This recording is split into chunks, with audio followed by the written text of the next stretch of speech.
o crítico não é necessariamente um jornalista. E nem vice-versa. Isso é óbvio. E eu acho que a necessidade de se discutir mais quando se fala de arte, mas vamos falar de cinema aqui, essa separação entre o cara que é um comunicador de cinema, o cara que é um crítico de cinema, o cara que é um jornalista de cinema. O cara que se põe a ser uma pessoa que critica cinema, ele não pode ser um divulgador de um filme. Ele não pode fazer um ad divulgando o pôster do filme ou divulgando o trailer, tipo, assista e tal. Acho que tem que existir essa separação. Mas acho que no jornalismo e na crítica tem uma dificuldade maior de fazer essa separação, porque com o influenciador é mais fácil. Sim. Porque ele não tá dando opinião necessariamente, ele tá só divulgando. Mas com o crítico, o jornalista costuma haver essa dificuldade de separar quando o jornalista, ele tá, na verdade, ele só tem que noticiar. Sim. Uma resenha jornalística não é igual uma crítica de cinema. E o que você acha sobre isso? Assim, eu não julgo o crítico que vai se fazer de alguma publicidade, né? Eu acho que, de fato, ele vai ter que ser... O grande desafio pro crítico quando vai fazer isso é saber muito bem que seu público compreenda que aquilo é uma publicidade, né? Porque, enfim, a crítica de cinema, e é uma coisa que eu sempre digo pra galera, ela é antítese. Ela não pode ser conivente. E por não ser conivente, ela não pode ser conivente justamente com o mercado. Então, a crítica de cinema é aquela que, dentro da dialética, né, ela vai observar a realidade, vai observar, portanto, a natureza, e para a crítica de cinema, a natureza é o filme e aquilo que rodeia o filme de alguma forma, e ao observar esse filme, reagir a ele, né? E quando a gente fala reagir, a gente está dizendo justamente que a crítica é o processo de negativação do filme. E negativar o filme não é falar mal, é ser reativo a ele. Exatamente. É saber que nós não estamos aqui para ser a positivação do filme. Porque dialeticamente, mais não gera nada. Positivo com positivo não gera movimento. Então, é o filme como positivo nessa dialética, nós como negação dessa dialética para gerar síntese. Tese mais antítese para gerar síntese. E essa síntese vai gerar vai ser um novo valor positivo para ser reagido novamente. A roda gira para sempre. Nosso trabalho não para. É aquilo que eu sempre digo também, inclusive, quando eu falo pra gente sustentar o nosso gosto, né? E essa parada da sustentação do gosto, ela parte justamente desse pressuposto onde nós dispomos o nosso gosto ao espectador de cinema e à crítica como um todo. Para que o nosso gosto seja disposto a novas críticas, sabe? Então nós devemos sempre defender o que a gente acredita sobre os filmes, seja esses filmes gongados pela crítica geral ou não, para que nosso gosto e nossas opiniões, portanto, acerca daquilo, e opiniões essas embasadas, evidentemente, estejam dispostas a novas críticas. Porque essa roda gira o tempo inteiro. Se a gente pressupor que o crítico é esse cara que é conivente e que, portanto, apenas reafirma a coisa, quando eu falo reafirmar, mais uma vez, eu não estou falando que o crítico ele não deve falar bem de filmes, não é isso. Mas quando ele não reafirma a coisa, quando ele não amplia o debate... Exatamente. A roda para de girar. Eu vou dar um exemplo aqui sem citar nomes, porque eu não quero jogar hate na pessoa, até porque eu nem conheço.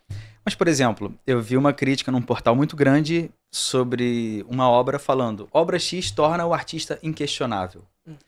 Porra, isso é uma propaganda. Sim. Isso não é uma crítica artística. Isso não é uma crítica musical, de cinema, o que quer que seja. Isso é anticrítico. Isso é anticrítico. Isso é anticrítico. É por isso que uma coisa que vocês sempre perguntam pra mim, quando eu falo que tudo que é perfeito tá morto, é isso. Porque tudo que é perfeito está indisposto à dialética. Exatamente. Portanto, se está indisposto à dialética, ele não está disposto à crítica, não está disposto à negação. E se não está disposto à negação, ele é o que é e acabou. Tá morto. Já isso foi feito. Prejudica... Por isso que é perfeito. Já existiu, já acabou. Isso prejudica o cinema em todos os aspectos.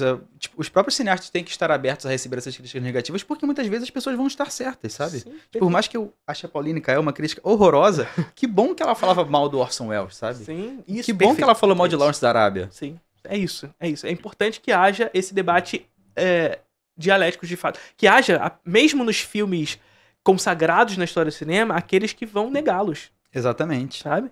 Isso é importantíssimo. Vale trazer a contextualização, né, Matheus? Essa pauta especificamente surgiu no Twitter por conta de um assunto envolvendo a Taylor Swift, né? Eu acho que você pode... Trazendo por alto, assim, saiu o álbum da Taylor e muitas pessoas discutiram o fato de ela reverberar críticas positivas sobre o álbum dela.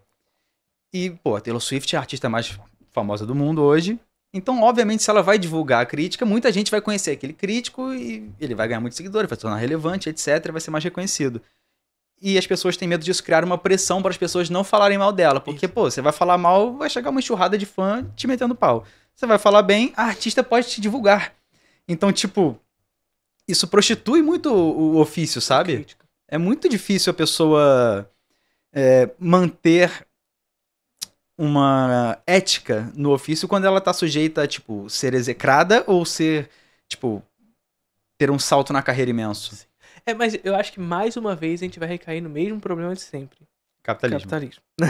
Porque eu acho que essa questão é a indústria da cultura. Com né? certeza. É a indústria da cultura, tanto pra indústria da música, como a gente tá trazendo essa história, como até mesmo pra pressupor a ideia da atuação do crítico na internet. Uhum. O crítico na internet, ele vai trazer filmes que possam dar engajamento, que possam dar clique, vão utilizar de uma chamada, filme explicado, sabe? Então, de certa forma, é aquilo que quando eu digo que a crítica é antítese, a gente tá falando que, de certa forma, nós somos antissistêmicos. Sim.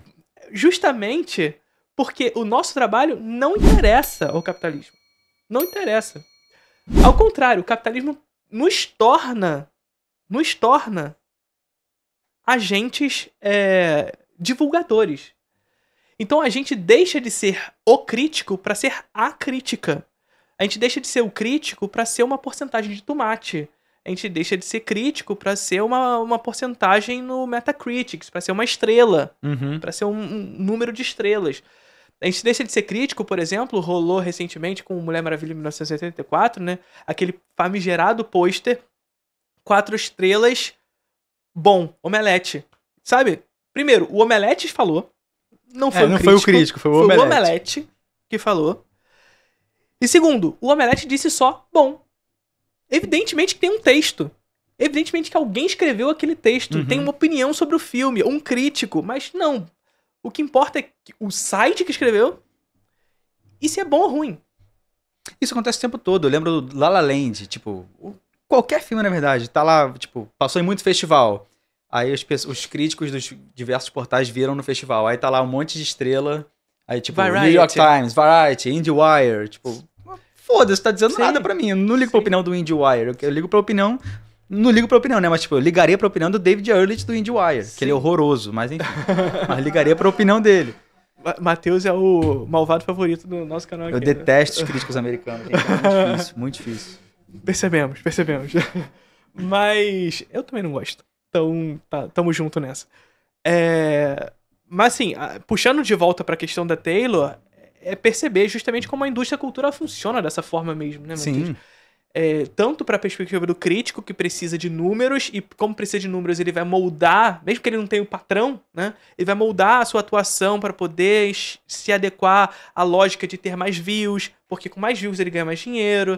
Enfim, e mais uma vez, aquele negócio da culpabilização da pessoa, né? Não é culpa dessa pessoa, ele é submetido a esse sistema. Sim. E houve uma mudança no público que consome crítica também. Sim. Porque, não sei se é necessariamente uma mudança. Consequência disso. Mas é o processo do capitalismo mesmo, da pessoa buscar consumir aquilo que vai reiterar a opinião que ela já tem. Sim. Então ela não vai querer que o crítico discorde dela. Sim. Ela vai largar e procurar o que concorda. Perfeito. Então o crítico que gosta de tudo tem tendência a ter mais seguidores, sabe? Sim, o cara que tem o filtro mais baixo tem tendência a ter mais leitores, eu não mais digo nem mais que o público. crítico que gosta de tudo, mas o crítico que segue o Que gosta das coisas certas. E O que crítico que falou mal do Madame Teia porque é um filme bobo, Sim, chato, etc, sim. etc. Se o cara gosta, nossa, ele gostou desse filme horroroso, como é que ele pode gostar desse filme que nem as atrizes gostaram? Como é que a gente pode levar em consideração a opinião de uma pessoa que gostou de Madame Teia, sabe? Vai muito nesse lugar. E, assim, um beijo, Marcelo Hess. Te amo, amigo. E assim, eu nem vi o filme, sabe? Nem eu. Mas naquele caso, especificamente Madame Teia, que rodou no Twitter essa questão, é uma opinião autêntica dele. Sim. Tá ligado? E é uma opinião que, mesmo não vendo o filme, é uma opinião que tá ancorada com a realidade. Sim, sim. Não sei se é ancorado com o filme, porque eu não vi, mas tá ancorado com a realidade. De fato, o cinema contemporâneo é cada vez mais se destina a um realismo meio estéril, sem cor. Que se leva a sério demais, que não se permite não se levar a sério. E que não se permite a fantasia. Uhum. São filmes de super-heróis, porra. São super-heróis e os caras tão fantasiados. Tá ligado? E aí, sabe, não pode se permitir a fantasia, não se pode se permitir a cor, e eu não tô falando especificamente sobre Madame Teia nesse caso, porque eu não vi mais uma vez, né? Mas enfim, voltando pra Taylor Swift, senão eu vou viajar aqui. A indústria cultural ela funciona muito nesse lugar, né? O artista ele precisa estar sempre em voga. E é muito o que acontece no mercado fonográfico, mas também funciona muito também no mercado do cinema e tudo mais. É esse negócio de que o artista não necessariamente ele faz mais o sucesso que tem por conta da música. Ele também é uma personalidade, uma celebridade, um influenciador. E aí você precisa estar na internet. E aí estar na internet eu não tô dizendo nem no canal dele, mas tá sempre nos canais de fofoca, tá sempre divulgando as críticas positivas, pra estar sempre ali, né? Então, vai muito nessa direção. Mas esse caso da Taylor Swift abriu margem para um tweet de um outro maluco lá, que eu esqueci o nome dele.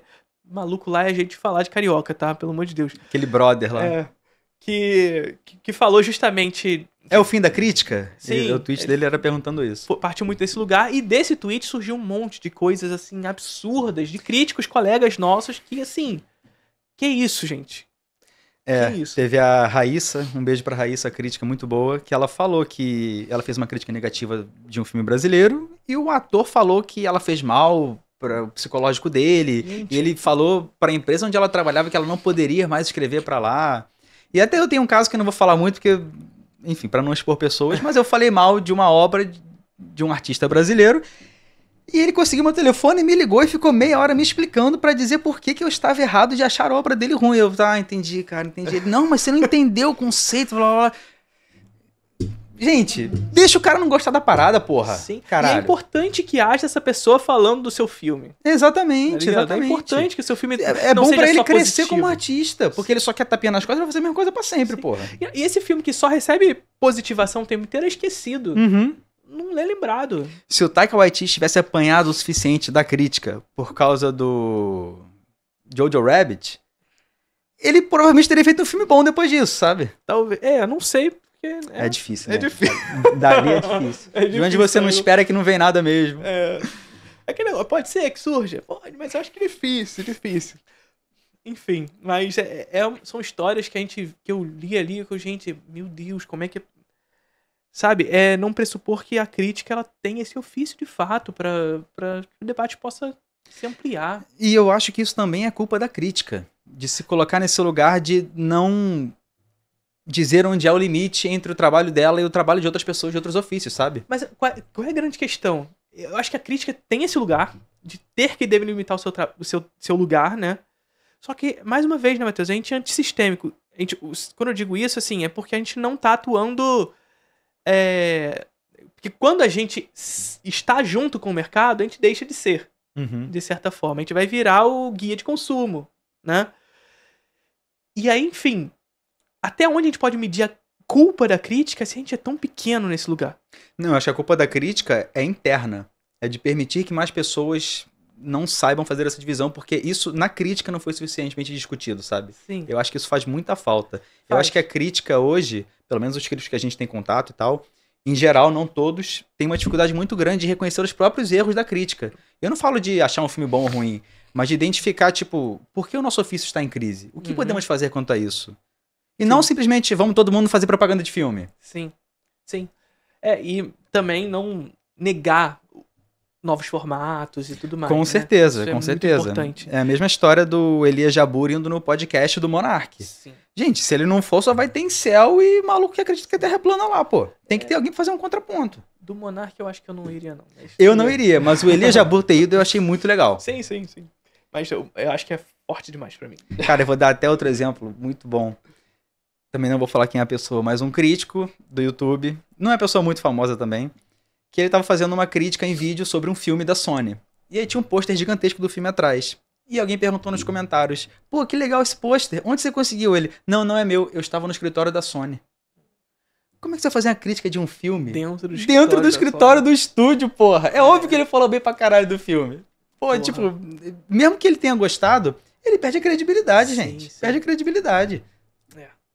O crítico tem que ter a coragem também de, tipo, saber que ele vai apanhar quando ele falar algumas coisas, sabe? Sim, tem um mínimo de emancipação, assim. Sim. Mais uma vez, o crítico ele tá submetido a esse sistema, né? E aí quando eu digo pra você que, enfim, eu não consigo culpabilizar a crítica por não conseguir delimitar esse espaço, assim, a gente tem que fazer isso. É nosso papel fazer isso. É nossa, melhor dizendo, é nossa responsabilidade. Mas não é nossa culpa da gente não conseguir da maneira como a gente deve. Né? Eu acho que no fim das contas é um processo do capitalismo, etc. Sim. E, tipo, foi só indo, sabe? Sim. Eu acho que é importante essa diferenciação entre culpa e responsabilidade. É nossa responsabilidade fazer isso. Sim, verdade. Mas verdade. não é nossa culpa que não esteja, né? Eu acho que vai muito nesse lugar.